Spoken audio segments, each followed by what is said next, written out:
Hey. Yo, everybody. To the Red Velvet Podcast. no, folks. It's not the Red Velvet. It's the Velvet Sugar Podcast. Yeah. Oh, you were trying out a new name there. Yes. But we have I just told somebody I'm here for the podcast, and the security guy goes, the Red Velvet Podcast? Yeah, go ahead. So that was the running joke. Episode 15, folks. Episode 15, we have a very special guest. Yes. He is the president. He was the former president of MGM Television. No, that was good. Another Murphy. Murf, you're a Common bump name. guest. You're a bump guest. There was going to be another guest. Wow. Were we Almost not pulled talking that about that?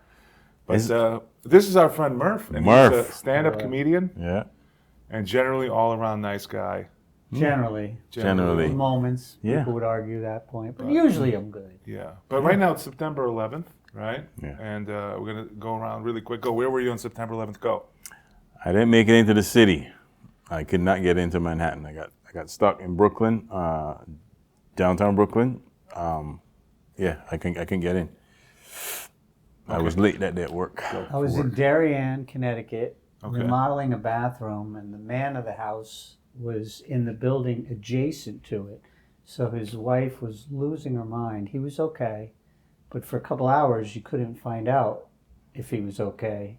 Oh. So and we watched the second plane hit on the little television. Yeah. Because she was like, I don't know, is it a hoax? Is it a tourist plane? You know, because early on you weren't sure how big the plane was. Yeah. And then we watched the second plane and we packed up and it was eerily quiet outside. Mm-hmm. And it was, I had a long day. Yeah. It was really rough, crazy. right? A lot of people from that area were there. There was some company, Cantner Fitzgerald. A lot of those people live in the Darien area. So she was calling and people were coming by and formed like support groups. They knew after a few hours because nobody was calling back. Can you see the smoke from Connecticut? No, not at all. I was actually in Afghanistan in a cave. I was communicating through flash drive with the. I'm kidding. Relax. Trying to break the tension. Why are you looking away? Relax. It's okay. It's all good. I'm like, He cut his hair. What kind changed his life. of cave could you fit in? just sitting in a cave. I always say that like the terrorists couldn't kidnap me. You know why? Number one, You wouldn't they fit in couldn't the afford to trunk? feed me. There'd be a lot of hummus they'd have to feed me until I cut my head off. Number two, they don't have an orange jumpsuit that fits me. It doesn't come in 4XL. They cannot help you. Just go. Just leave. Please. I'm eating all the olives and hummus. That day, honestly, I was late. That was an impression of a Mexican. Oh, not, okay. Not an Arab. That's a great impression, That would guys. be racist. That's, All right, go ahead. I was late that day. Well, I was usually late every day, but I decided to just have some toast at home and a cup of tea. And then as soon as I crossed the street from my building, my brother called and said, "Hey, a plane just hit the World Trade Center." So in my typical Caribbean mode, I was like, "I want to go see." Yeah. You know, and there were like so many police and fire and ambulances that were going down Atlantic Avenue. I was like, I don't know what's going on. I got on the train finally. If you got on the train 2 stops early, you had no idea what was going on. Yeah. Did you think as a black man all the police were coming for you? No.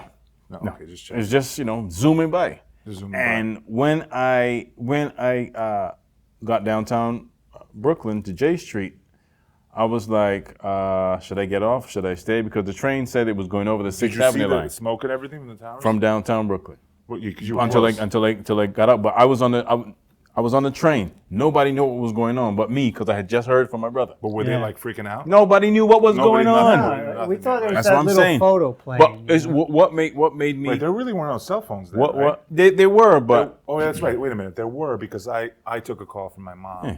I was in Bayside. Yeah, there was when the train says, when the conductor said we're going due to an incident at Chambers Street World Trade Center, we're going over the 6th Avenue line. I was like, nah.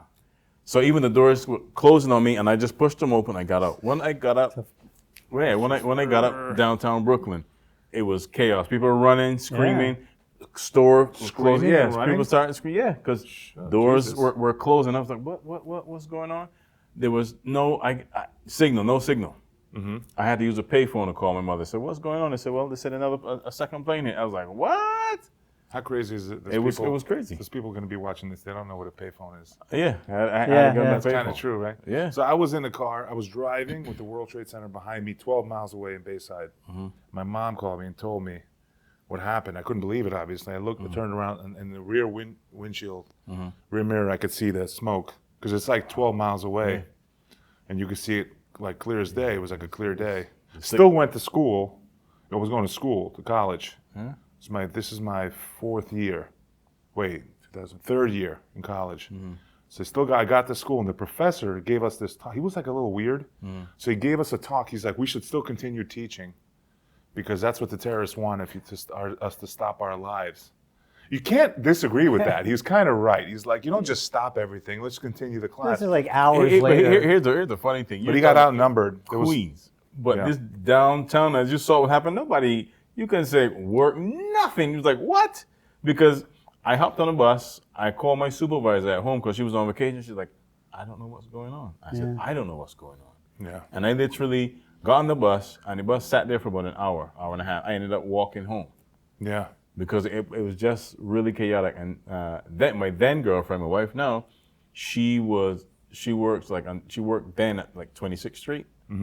And she had to end up walking over the 59th Street Bridge into Queens. A lot of other people. Yeah, and then making their way back to Brooklyn. I usually get a little looting in when this happens. You want to get your looting in? Get some flat screens. Yeah, I mean, listen, when there's chaos, you want to take advantage of it. See a couple you stories. You go home and watch it. You couldn't lift a flat screen in 2001 because they were about this thick. Yeah, the rear projection. He's a big guy, though. He carries it around like his lunch.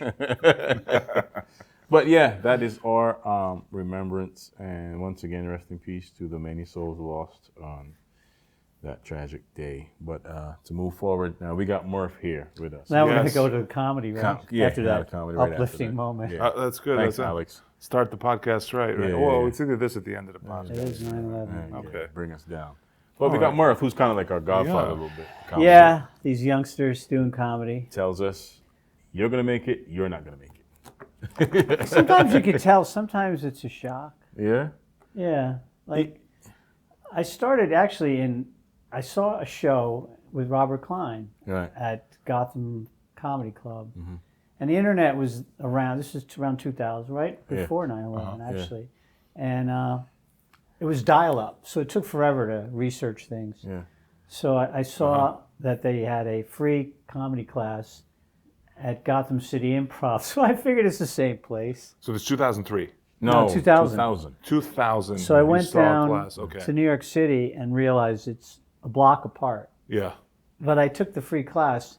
I never even really knew much about improv. Was it like a scam just to try to get you No, to, not at all. It was a real no, deal? it's free class. You want to sign up, you don't. I met a stand-up comedian there. Did you have to take your clothes off? Only at the end. Oh, gotcha. Because It's there's like a it's big a free window. class, but there There's was a producer. And I realized this is really helpful. chest looks. It's really helpful because Some guy with the name Weinstein. you have nothing, which as a starting in comedy, you really don't have anything anyway. Yeah. Yeah. And they taught you it really was good for stage fright Okay. because you bombed horribly. So did you want to be a comic, or did you? I wanted to do stand-up, You wanted to do stand up. but I never even knew this was a thing. So this other stand-up comedian says, I've been doing it for 3 years. I want to do this because I think it'll help me write. And I was there with all these other... So you were 45 years old, Yeah. right? Okay, you started late, like 42. yeah. And it was funny because I was actually in a relationship. We went to couples therapy. The therapist and my girl at the time decided I needed psychiatric help. I went to a psychiatrist. He said, I'm having a great time. It's always you the should guy's do fault. comedy. Apparently we made no progress psychologically, but we had a good time. So he said, you should do comedy. Well, you were messing around in there, So joking around. Oh, all the time. Yeah, Murf is like that. I just call this guy and I'm like, how you doing? He's like, I'm dying, but you know what? At least and you'll throw That's like a just the way joke I in am. there. Yeah. So as soon as they stitched me up. So I tried that. And then as I got into forming a group, I started hosting the beginning of the show, and I was like, that's why I realized I really wanted to do it. But I stuck with improv for a couple of years and dabbled in stand-up, and that's never good. You know, like you say, you can tell some people are probably going to make it. Yeah. The people that really work at it, You got to work at it. you know, they grind it out, and that's a real major part of like it. anything else. I mean, yeah, but if you think of what comedy is, it's the business of making folks laugh, right? Yes. Now you got to come up with material. You know, there's many different styles, Yes. right? And the styles change over the years, right? You got to come up with this thing to go on stage in front of people to make them laugh. Sometimes everybody not come to laugh. Everybody come like this. People come like, you know what I mean? It's a hard gig, man. It's one of the things a hard that's gig. never really discussed about it is, and a lot of comics that are very successful do it. People see them and almost immediately think that they would like them.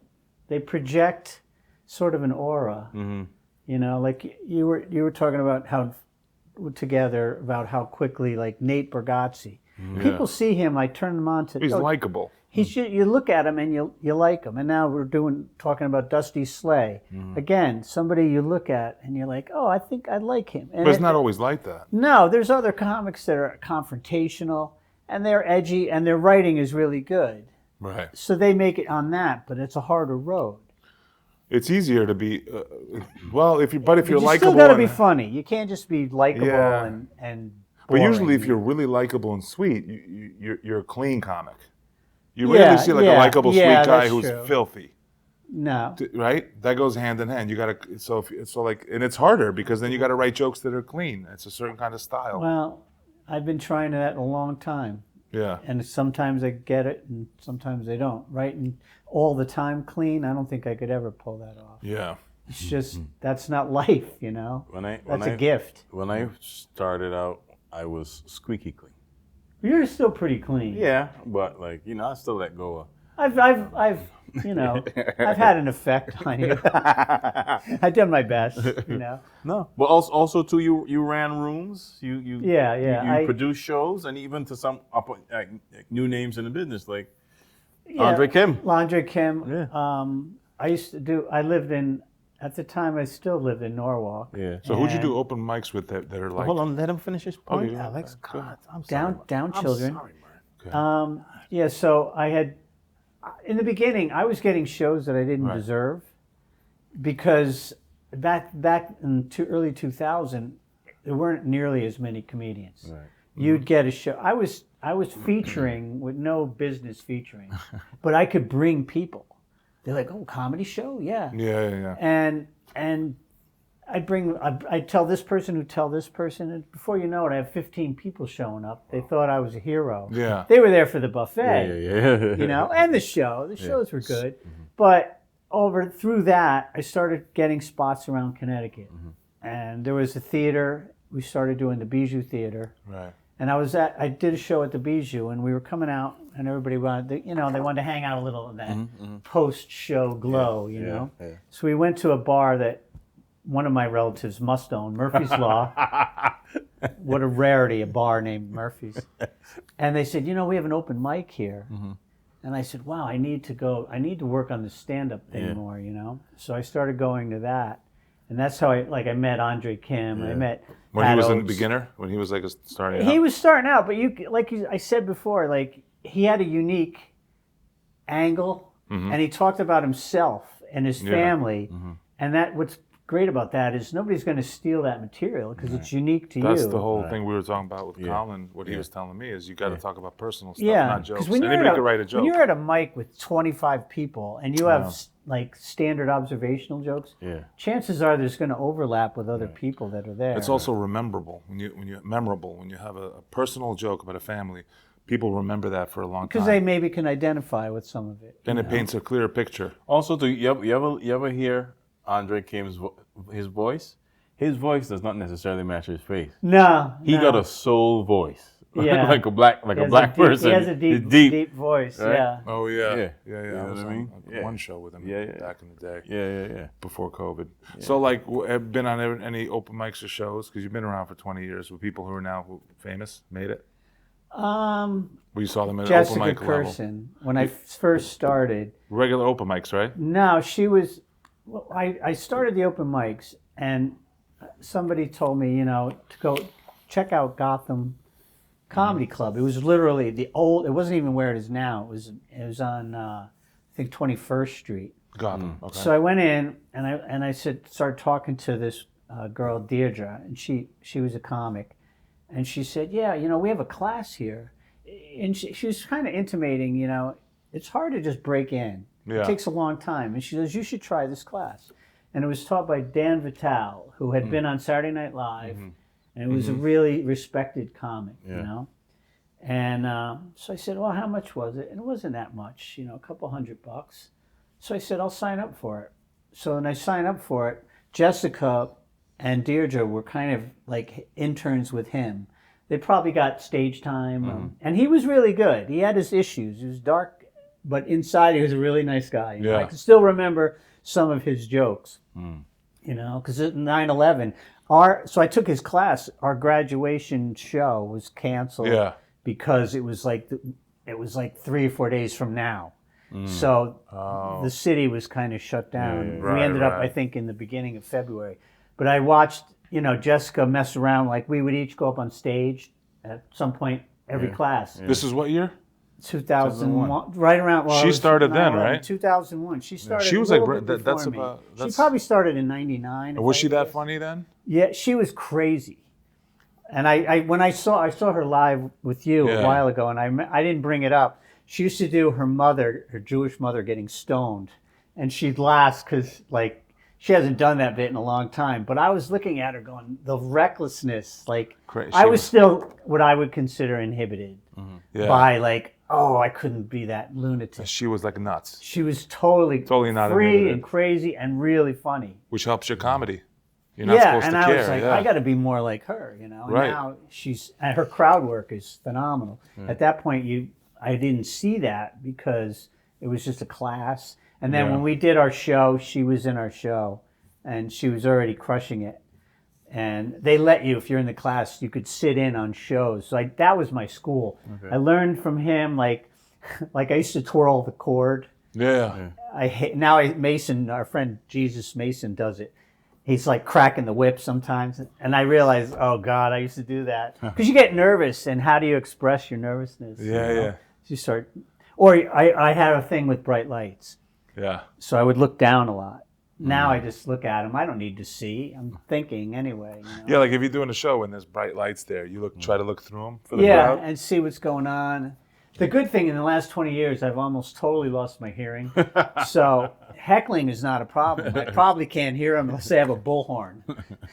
So it's an advantage. I've grown into this, So like a lot of people watching this who maybe are listening who aren't comedians, like what we're talking about is if you're on a stage doing a show and you see the comedian, the crowd is dark and the comedian is lit up, we get the lights are in our face. We don't really see the crowd. Right? You just see like bright. I like that better. You're in your own world. You're not looking at anybody's face. You can kind of disappear into like your act and not, because doesn't it throws me off if I'm watching people too much. For me, I think if the lights are too bright and I can't see anybody, that might affect me a little bit. Not that bad, but like you don't want to see people like lit up right there looking at you. Well, If I'm, it can throw it throws my rhythm off. If I prepared well, then it's gonna be what it's gonna be. Yeah. You know what I mean? My early on issues was not being properly prepared. So that would manifest itself in being nervous on stage, biting up my words, and not free. But the more experience you got, like even before a show, we got a show Sunday, by the way. Alex and I are on the same show. What would happen was, I would have to prepare from now and say, I'm going to do this, that. And I'd even be nervous doing it. And if I don't do it, I'm all nervous that day. I don't want to go anywhere. Just go get it. But now, more comfortable. You know, you've done your material, you've tested it, and sometimes you even get bold enough to just put new stuff in. Yeah. You know what I mean? And that's where I'm at today. In the beginning, I used to over prepare. Yeah. Like I treated it like an actor with a script. Right. And You prepare word for word, like a joke? yeah, No, you because I can't was do so that. worried about forgetting. Oh, I got And you. I didn't realize that the reason I was forgetting was because I was trying to remember, Right. 6 pages of And- work and- versus the ideas. And unless you got like a real OG to really show you the game, show you how this works, how you do stuff, you end up sometimes spending a lot of time trying to figure out yourself, okay, what is There this? is How no do I do this? internship program for comedy. There's no. Everybody goes But- through different paths. Right, slightly. they do, but a mentor can definitely help. Well, You know most what I mean? people don't have one. The mentor's busy doing comedy. Yeah. You Okay, know? do you know who Bruce is? Yeah. Right. And you know who Mike Epps is? Yeah. He mentored Mike Epps when he Really? first started. Yes, he used to mentor, That's and Bruce said that. Alex doesn't know who Bruce. You I want to know Google? exactly You who wanna Bruce Google is. Bruce is? I know exactly who he is. Why is he named Bruce twice? He's like, I don't know, is it because he's big? There he So is. he is there big. he is. Yeah, Fills up the big whole boy. screen. Yeah. Really good From comedian. Atlanta. Yeah, hilarious. But he mentored Mike Epps. Really? Showed I Mike didn't know Epps that. what to Yeah. do, and next Mike Epps became Mike Epps. You know what I mean? So you do need, if you're fortunate enough to have a mentor that says, okay, this is what comedy is. I had a guy by the name of Cynic, and I had met him at a show that I did, right? He found out I was from Barbados. His parents are from Barbados. He's like, oh, I'm going to give you a nice intro, da-da-da-da-da. I hadn't done comedy for a couple of years. No mics, no nothing. I got up there and kind of froze in front of the audience. Deer in the my headlights? my first joke went, and that was it for the 5 minutes. Yeah. Nothing. After he did say to me, I think you got something there. I could just show you I how just to. don't know where it is. And listen, I got in my feelings and stayed there. Like, I want to go, and I never took him up on the offer to go and let him, mentor me. I did a show, and we had time. Obviously, this show, one of those great ones, came with dinner. Yeah. Oh. I mean, that was a bonus. I don't see that too often anymore. But Yeah, well. so I was sitting with some of the other comedians, and there's this guy Gino, and he just went by that, Yeah. which I respected. He's like, that's Yeah. pretty cool. Yeah. And he was pretty old then. He was probably my age, and I thought he was old. Yeah. I was in my 40s. He was probably middle, late 60s. Mm-hmm. And he had been in a coma from a stroke for a couple of years. Wow. And then when he got recovered, he took years to get his voice back and his memory back. Wow. And now he was back. And you could tell, and the other comics were in awe of him, like, oh, you should see this guy. Was he like speaking right? Yeah, I wouldn't have noticed. He was very frail, though, And he started giving me, like, writing exercises. Really? Yeah, and he was just like, he's like, Murf, come here, let me talk to you. And he's like, so he started giving me little tips, like, oh, Easter's coming up. What do you think about Easter? Hats? Write about hats. And then he'd start giving me little quick quizzes just to get your mind. He goes, you got to get the mind working, He goes, you may not make jokes about hats, but just get your mind working. Yeah, that's It's a all good about point. that. Right. It's called free association. Yeah. Like free associate. And I'd seen him, and his material was solid. You could tell, though, because I'd worked with him a few times. He was doing the same material, but he was still good, And one show, this guy came and sat right up front, and he had this Coast Guard jacket with the brushes on it and everything. The brushes. And I like the never- Captain Crunch outfit? Like That's what happened. Right. So the poor guy and his wife were there, and Jessica was on the bill, but I don't think she probably said, you think he looks nice in that, right? She's sweet, You look like a door hop. All the other like a comics, doorman in the city. all the other comics were brutal, Jeez. And Gino, his whole act just about was saying that, and I was closing. I had no business closing, I'll tell you, after Gino and Dan and everything. But I brought like 30 people. You caught the tail end of that part of comedy in the late 90s, early 2000s where like, hey, you got 5 minutes, you want to close and do you want to do an hour and close out? No, it's where like there's so many shows and clubs I was doing bringing terrible so comedy. many people because it was a buffet and a comedy show, and Where were you everybody getting kept these having a people? good Where were time. you getting these people from? Oh, all over, people that I just knew growing up. I had this. But they come see you once and that's it. No, but I went to they kept coming because some of the other comics would change. This buffet was Kriller. Oh, okay, so you had a And buffet with my it. friend's wife owned a hair salon. She Mm-hmm. had like 5 women working in her salon. Mm-hmm. Then they'd bring their boyfriends. and then their friends. There'd be giant tables like at a catering hall. The year 2000, right? You said, Yeah. right? Yeah, this is when it was still going on. It was rocking, yeah, and it was a good time. But that was a terrible time of I remember comedy. getting up at the end, and the guy was just, he didn't even want to look up anymore. And I Right. said, "Sir," and I was at the time, I memorized Yeah. my material. I go, I'm not going to pick on How you." much did you do? How much time did you do? I was doing like a tough 8. Like I was. Oh, 8 minutes? I would. When I you would, had no I would- material? I would slow my cadence So, down. how you ladies doing? But You're doing you the killed black my guy thing. punchline though, because nobody brought up. I go, now I know where I've seen you before, Captain Crunch. And the guy looked so disappointed, like, because I promised I wasn't going to do anything. You know? Oh, God. You know what's the worst? When you're like waiting to go. That was a headlining thing? I don't think I think somebody really good went after me. I think I was a feature. I don't Yeah. think I was headlining. If a whole show sucks and you're headlining and you're waiting and you're like, oh, now it's just my turn to But suck. that's what I learned too. That about happens. Having material that's, because then what happens? You're ready to go. Yeah. You're ready to go out, and the guy before you has like half his material is remarkably similar to yours. Right. But you're unique. You're unique. So, and I just try to stay as off the beaten path as possible. You know. Yeah, I mean, I've ran by some of my routines, and then you would say, hey, you haven't done this in a while. Why don't you do this? I still want to hear the baseball umpire, and you with the tennis guy. I always do it. I always never do it. see it when I'm there. It's like, oh, Mercy, I'm dropping that. Yeah. But it's funny. Bunch of teases. It's funny. A friend of mine today, he's like, you did this bit about cookies that was hilarious, and I've never done it again. I was like, you know what? Yes, I gotta go back over it and just, and I know why I don't remember it, because I wasn't focusing on the people that were laughing and enjoy it. I was focusing on the young people that was like, oh, rolling their eyes. Yeah. I had a joke that involved a semi-prop. It was a pair of glasses, and I put a piece of wood painted black. So you know when you're on TV and you don't give approval, so they put that to block your eyes. So the whole idea was I would tell people, build up that I was on TV, turn around, and then I'd put these on, and I'd say that I was on Cops. With the black strip? Yeah, and it was funny. It was a neat, Christ. cheap laugh. And I kept acting out different reasons I was on Cops. And then I said, I sat on the glasses like 3 times. I kept building new ones. Finally, I don't want to be a prop comic, you know? I didn't do it. I'm at a show. Everything went man. great. This guy comes up with his friend and goes, I thought you were going to do the bit with the glasses. I told him all about it.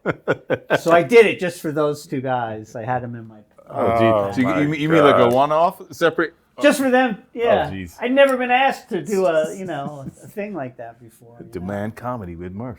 Yeah, I'm like, Oh, it's like, jeez. you put a coin in and you get a little chuckle, and you go about your day. The whole Louis, what was it, Louis? Louis Anderson. Louis Anderson, he had a bit on Cops. Dude, it made me laugh so hard where he said they always pull over a guy and say, they're like, the guy's always guilty. But no matter how guilty the guy is, he won't admit he's guilty.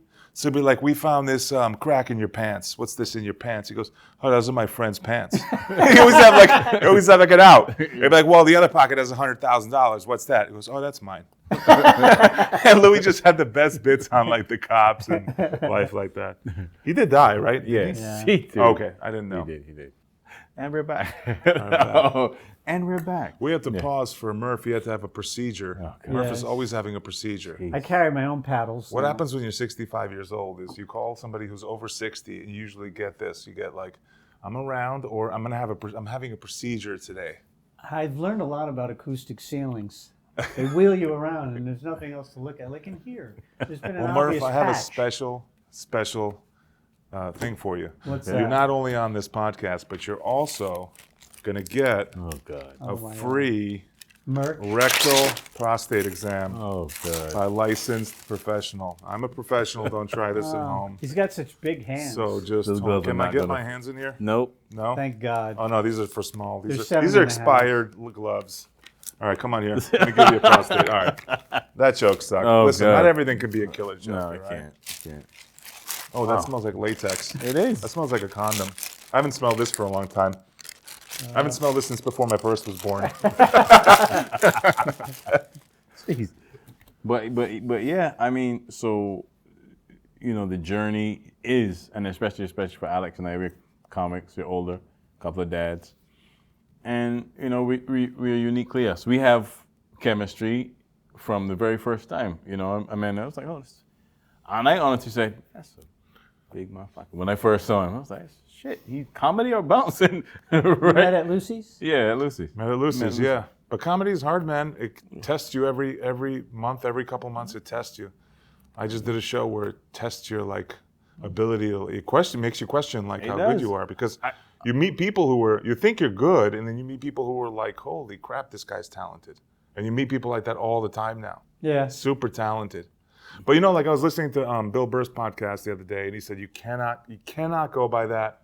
You're only competing against yourself. Yeah. You only just can keep writing. That's inconsequential to your life. Right. You just keep writing and doing better comedy. Which is what it is. And but sometimes we think, oh, that's corny. That's just a corny thing to say to make you feel better. But it's actually true. Paul Verzi, because you've met Paul Verzi. We were Lucy's when he came in for an open mic. Right. I don't know if you were there that day. No, he came in for 10 minutes. It's funny. He had an Instagram live on, and I was on. I said something. He was like, "Oh, Black Rock Day, that's an awesome name, right?" But he was talking about what it is to get a special or make a special. He's like, Netflix will offer you a special, a deal, but it's like, we like it, but we can't do it right now. We got this lineup, and then we gotta, put you on a few months down. And then when they put you on, it's only like a week you're featured before the next, special is on. Oh. Right? He said that's what really happened. So he said, all these meetings and disappointments, what he's gonna do is do it on his own. He's going to the YouTube route. He's building his YouTube channel. Encouraging everybody to subscribe, which is what we want you to do. Subscribe to the Velvet Sugar Podcast. Please. And tell a friend to tell a friend. Not the Red Velvet Podcast. Yeah, I don't even know what that is. The Velvet Sugar Podcast. Yes. And build it that way so that, it is a platform that is now available. But it's still hard work. There's all the gatekeeping and thing, which is you understood that because then you got somebody deciding, I don't like this phrase here. And, the whole thing goes to... Oh, it's terrible. Yeah. But now you can actually, and I've known people that have put their own specials on YouTube. Yeah. They have. So that's an actual, a route that's available. Seems like your internet presence is a lot larger of a part than it was ever before. The last few years. Yes. It seems to get ahead of you and builds up your demand. Because I've done shows with people that never made it in the clubs. Right. But first made it on the internet. Yeah, that's the thing now. Yeah. But that's tricky though, because some of the and it was a thing where these guys comedians or content creators, and they would have comedian, in the bio comedian, but when it comes to the art of getting up and telling jokes, 5 minutes is like 5 hours to them. Like they get butts in the seat because they got 1 million followers. Yeah. So definitely a club is you're gonna pack my house. Yeah. You're going to buy tickets, you're going to buy food, you're going to buy drinks. So hell yeah. Forget that you're not really good at comedy yet. Yeah. But I'm going to make money. You know what I heard from somebody reputable in the city right now? That if you want a manager that can put you out on the road and stuff, you got to have a minimum. I don't know why this number, but you got to have at least something like 32,000 or 20,000 Instagram followers just to show that you have. It's like... Yeah. It's kind of like that. It's kind of like acting. You got to get an agent, but to get an agent, you got to do some work. It's like, I need an agent to get work. Right. It's a weird catch-22, but there is a way to break in. It's just not easy. Yeah. And you do it with. I think one of the formulas is you do it with podcasting and videos. Yeah. You get a video that goes viral, right? Yeah. And it's no guarantee that your video viral is going to attract followers. Sometimes it does, sometimes it does not, right? Because I was listening to Ian Lowry. You know who Ian Lowry is? Ian Lowry is a comic. It's a black comic. He was on Jimmy Fallon. Mm-hmm. He did a set on Jimmy Fallon, 5 million views, and he said it did nothing for his career. Really? Bizarre. Which is crazy to think because that used to be the formula back in the day. You got those amount of eyes. Oh, you're definitely going on the road to do this. I wonder if it helped him get bookings at least. I always thought that looks so good on your resume. He's I was seller. on Fallon. Did you see what Matt Rife recently did? No. So you know how he got so much shit for coming out with the special? Yeah. and the special was him doing actual material. Yeah. And what did everybody say? He's great at crowd work, but not actual material. He just released the smart thing. He quickly got ahead of it and he released the crowd work special because that's what he's good at. Yeah. But you know, like I think this time, even though it's weird with the gatekeepers now, you're your own gatekeeper by your own YouTube or Instagram channel or TikTok. A combination But of all of them. it doesn't lie. It's very honest right now. If you're a good comedian, you're gonna get stage time. I think you still can't have this giant presence, show up and be a crappy comedian. You got to be a good comedian. Right. You know, you still got to be you still have good material. Right. You can still get your one shot now. Right. And like I saw a guy who had like 1 million Instagram followers, and he somehow was on a special. He got a special. I'm just gonna say he was terrible, and then that's it. That was the end of him. You know, he got like the million Instagram followers got him his shot to get the special. But if the special's not good, it's just gonna be a one-time thing. You'll never get another. You still have to have the substance. Has to be Also, too, you know, there's different levels of specials, and all specials aren't an hour. Some people come up with half an hour now. Because you know, back in the day, you would get Comedy Central, 22 minutes. Comedy Blend. It was 30 minutes. Yeah. You do 30. So. I mean, My dad always said I'm a How about different level of special. contests? My dad always said I'm a contests. different level. My dad always said I'm a different level of Dad's a special. smart man. That's Yeah. what he was talking about, When right? he was tightening Right. up the strap, Shows? the chin Nice. strap. They usually keep me in the attic. You know, you gotta have a chain. Put You the gotta food least at the one bottom chain. of the Yeah. stairs. Thrown under. You were saying about the minutes, the half hour. Yeah, they used to do 22 minutes and then Right. 8 minutes of commercials. Right. I think in my special we're gonna shoot. Murf and I are gonna shoot a co-special, and it's gonna be at the Cafe Luna. So the backstory Memorable to that night. is Murf asked me to be on a show. I should immediately say no when you told me how you got this. Murf's like, yeah, I met some dude. He was he's trying like, to sell me "Yeah, solar." We got like solar, like I work for like a solar panel business. And we just need like, you want to do an hour? He doesn't even know you, and he offers you an hour. That So happens Murf to me calls sometimes. He goes, hey, you want to go to Connecticut? I'll give you like $100. It was like $100? 150? I think you got It's like 150. 150. And They're dinner. like, you got to do a half hour. I'm like, wait, this guy knows nothing about you. There's no host. So we get there. It's a back room. It's like rented out for like a private party, like like an Albanian-run Italian restaurant, you know? Food. And we get back there, and this dude didn't tell any one of his people that are in his company. And He owned the company. nobody drinks yet. Like if you We're gonna do surprise your comedy company. first. And it was just a bunch of young, you know those, like, what do we joke? They were all like young women and men, mostly in their 20s, who were just like used car salesmen. They were only interested in making money and having a drink on a Friday. Commission-based sales. And then the guy's like, well, you can't have drinks until after the comedy show. So they were sitting there like hating us, Hateful. like, we got to listen to this crap for an hour until we have our drinks. I want him dead. And literally bombed. for Luckily, about though, a 30 woman minutes straight. wore a bucket on her head and really brought down the Yeah, house some Albanian lady who worked there came by, put a bucket on during her head. his set. Oh, She geez. walked right in front of me during the set. said, "Look." Like, oh, I just got to go to the kitchen.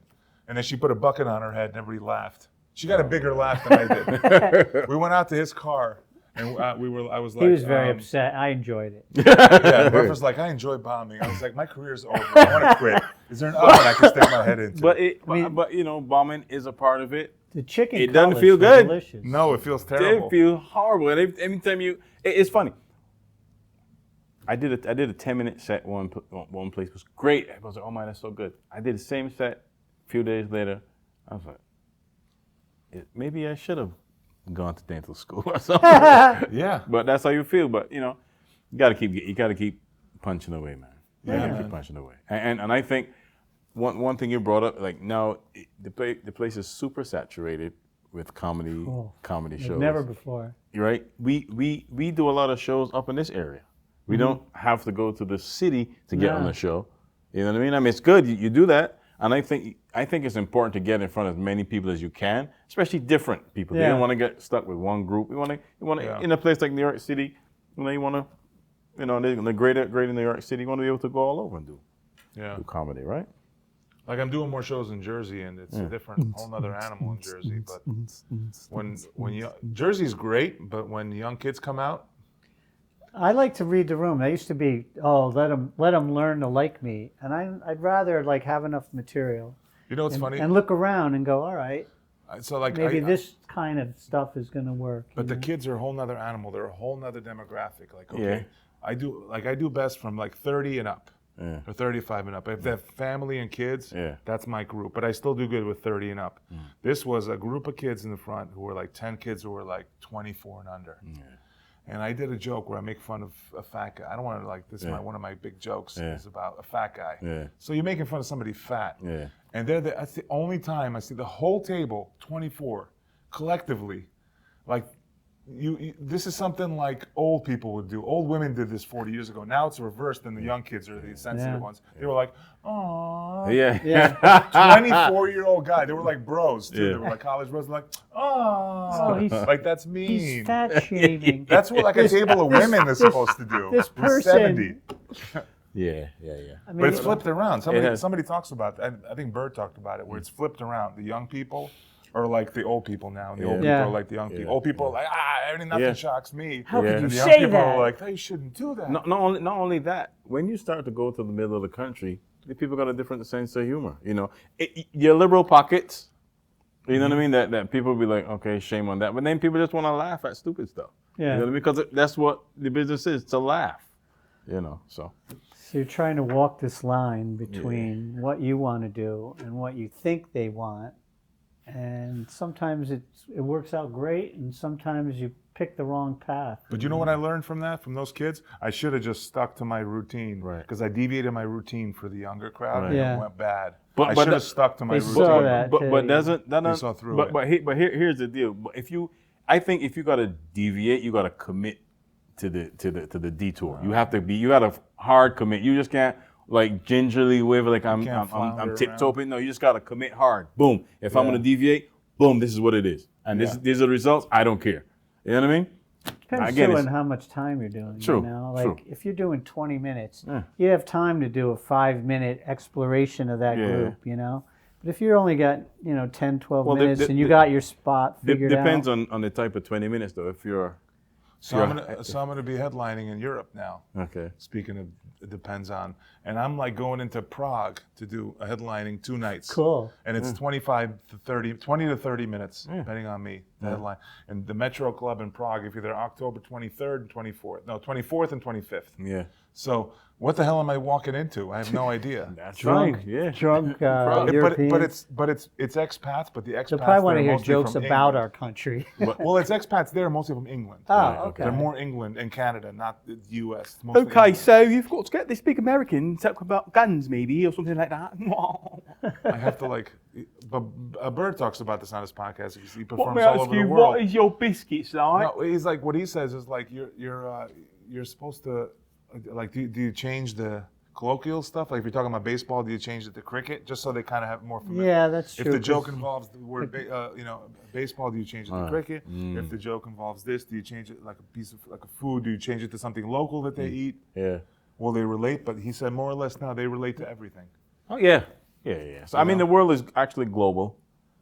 It has to be a human experience. and It most of really our is. jokes are just human You experience. ever, this ever is it, watch so- Gabrielle Iglesias? Yeah, He Iglesias, travels everywhere. Fluffy. It's the same Fluffy. jokes everywhere. And, well, he talks about the journey, too. Like, sometimes the beginning of his material, again, somebody who you think, what a nice guy, I like Yeah. him. So that alone, Right. that hurdle. 'Cause he's, But he'll talk about, he does great car sounds, too. yeah, or he does everything sounds. And Then he got a high pitched voice. yeah, but he'll talk about, like, he kind of gets the people on his side. Yeah. And then, like you said, they know it. The advantage he has is they know his material. Right. They want to hear certain Yeah. things. Right. It's Martin. like the Beatles. Yeah, Martin. Martin. And he might talk about the prep of coming to this country. So Right. you might have some of your Yeah. traveling as part of your set, Yeah. getting like what it's like for you to come from New York, upstate New York, what that's like, because they don't know. Doing a podcast with a black guy. Yeah. Yeah. And you don't go They let black that- guy like that. Just go black guy. No. Yeah, like He's you're like, casual. I do a podcast with this Jamaican guy. That's- My uncle, Terrence, the first time I went, not the first, like the third time I went back to Europe, to Eastern Europe, my uncle was just sitting in the car. And I was like young. I was like in my early 20s and they were in the front of the car. And my uncle's talking with my dad and he goes, I don't get it. He goes, what's the problems in America? Why don't you just shoot them? Why don't you just shoot the people giving problems? Like that's their solution. Like Yeah. they don't get it. Like they don't get what America is. You know that during 9/11, they thought we had like planes going into buildings every day. Like they thought like They thought it was a war. You know, like most people are afraid to go to Israel or afraid to go to countries that have an Yeah. active war. Yeah. But it's really nowhere. It's not the whole country. Right. You Yeah. go to Israel right now, unless you're going on the border of Gaza, you're Yeah. going to be fine. There's not going to be any rocket landing in your house. But over there, they Yeah. thought we were like in an active war zone. They have no idea what's going on. You'd be surprised how they view us. you know? Yeah, I won't be surprised. Just because, again, it's They're a whole bunch educated. of Europeans spin. are educated on everything in America, but they don't know that stuff. They Yeah. think They just realize we they don't think like if I go to know New York, I'm anything gonna get robbed by a black. Like that's just what they think. If I go Because that's what to they see on America, TV. can I have 4 hamburgers for breakfast? But you know what it is? They watch, chips. but they watch like Crocodile Dundee and go, "Oh, a black guy's gonna rob me." They're like, so I gotta have a bigger knife. That's what they do. They base it off of TV. What other TV information do movies. you have? Right, which is Right? crazy. Like So- if you watched like Boys in the Hood, right? Yeah, and then yeah. you went to LA for the first time, would you be terrified you're gonna get shot? I could. I don't like them colors, cuz. That's it. That's what you got your information from. That's true, man. Murphy, got any procedures you like to Oh, announce? jeez, man. Murphy's like, I'll be at the Greenwich I'll Hospital be for a Greenwich colonoscopy. Actually, in All right. October. Click on the yeah. link for tickets. I'll be I'm streaming having it my live. sutures removed next Thursday on my foot. You like to make the doctors laugh when you get rolled in there, don't you? I know. I had my I do. colonoscopy. It's good practice. Let me tell you, Let me talk about I had him. You had him rolling? I had him. I had the nurse rolling. It's so funny that she was young because I said I'm a comedian, and everybody's attitude totally changed. I had them laughing first, but then when I said I'm a comedian, they say it's like you're funny. You should do comedy. I said I'm a comedian. Then everybody, not that they have a bad attitude, but it changed. They go. The anesthesiologist went, "Oh my God, are you gonna roast me?" She's gonna like, talk at least about I guess me? she was like, "Are you gonna roast me?" Because I didn't want to. I said, "Well, now I am." Dave's like, please don't kill me. Just focus on what Yeah. you're doing. Oops, Don't give gave me him too too much much. stress. 3 days later, Dave came out of the coma. Yeah, but I kind of hate telling people what I do when I'm in those situations. I just 'cause like to make them laugh. you know, it's like the tell ultimate them, I cringe, tell which I hate. I hate when people go, "Oh, tell us something funny. Do you got a joke?" Oh my God! I if have hear I that have a again. joke for that. Yeah. What's the joke? A man walks into a psychiatrist's office wearing only saran wrap. The psychiatrist looks him up and down and says, "I can totally see your nuts." It works. I got a So you couple got of jokes for him? I got a couple of sometimes if I don't get it a lot, but if they do, I be got a mirror, right? I mean it's old. Yeah, like, yeah. You got a mirror? Something. It's like crazy stuff. I'm like, what do you do? I came out of I Do had I amuse you? one of my surgeries.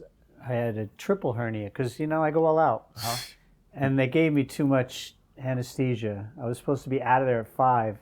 I wasn't even conscious till like 7, and they were trying to close. I was the last patient there, and I didn't Oh, they're record trying to it. slap you awake. Just to They get had you me out of the room. walking up and down the hallway, and I was in my coma state. I was crushing it. Unfortunately, nobody. You were doing comedy? Apparently, I wasn't there. My body was on cruise control. They're like trying to leave, and you got. I got a card. I got a thank Well, let me you tell you something. card. How about when you go to the grocery store? Not a peanut butter. You're doing I don't know jokes. exactly what happened, but I remember the cloud. Cloudy walking up and down the hallway, and there was a nurse station, and they're looking over down the hall, and these people are holding me up, and I can't even walk. And they're laughing away. So they come over, and now I have these people around me. But I was so fogged, but my mouth was on autopilot, as it frequently does. So I finally wake. At 8 o'clock, I get out. I get home, and about 2 days later, I get a card from Greenwich Hospital. I'm thinking, oh, what did I break?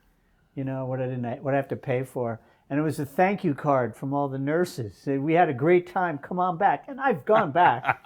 I like to get back to surgeries as much as possible. Oh, jeez. Keep this dream alive. But you ever tell somebody you do comedy like in these situations? I don't But hear me out. Like you meet these nurses, or like for me, this happens all the time. Right? Yeah. And pay attention next time you tell somebody. Pay attention to their face next time you tell them that you do comedy. They always have that reaction. It's like a normal guy. Like I took a jujitsu. That's a true story. I did the jujitsu class. These guys are all serious. An instructor never smiled. And when I told him I did stand up, he just went like you could see they're living through it's like vicariously living through what that must be like. Right? Yeah, A lot of yeah. people think holy crap, I was always you did that? It's that face that says I can never do that. Yeah. That's awesome. People are terrified of They're public terrified. speaking. Some people are, when I first started college in this country, I had to do a speech class, right? And one of the things about growing up in the Caribbean, especially in my era, we weren't necessarily that outspoken. We spoke to ourselves, or, but I grew up in church, and I would have like a recitation for every program. So I had practiced public speaking. You know what I mean? So I wasn't that nervous. So when I Wait in the wall. Little inside joke about it. Inside joke. So when I got up to deliver my speech, we didn't have the internet. You had to really do research to find out what you want to talk about. And I said, hold up, nobody's going to know what I'm talking about. So I'm going to make it up. So I made it up, and people laughed. I was like, okay, well, that's an omen of things. I picture a bunch of Caribbeans in there sweating, like dabbing themselves. Because it's the Caribbean, it's hot already. Yeah. But this was BMCC actually. Oh yeah. College, yeah. The first public speaking I did, I was like really hyper in school, like bouncing off the walls. Mm-hmm. Anything to get me out of the class. And I went to Catholic school, and there was a church next door. So I was an altar boy. I'd go do funerals or whatever. And for some reason, they asked me to read one of the passages. And He's a Catholic. It was a packed house. I'm up at the lectern. And I was trying to, spice it up a little, do dramatic. I took a dramatic pause, and I looked out, and they were probably thinking, why did he stop, Yeah.